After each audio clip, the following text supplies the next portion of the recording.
Raqamli avlod qizlari respublika tanloviga start berildi. Tanlovning birinchi tuman shahar bosqichi o'quvchilarining kuzgi ta'til vaqtlarida o'tkaziladi.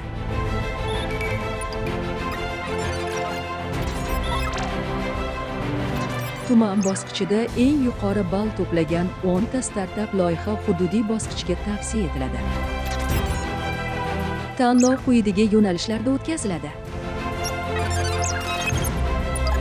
Yashil iqtisodiyot, sun'iy intellekt, ta'lim, iqlim o'zgarishi.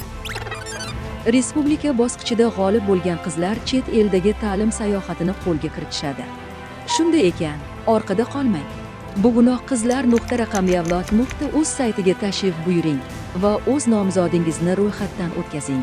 Raqamli avlod qizlari, kelajakni yaratadigan avlod.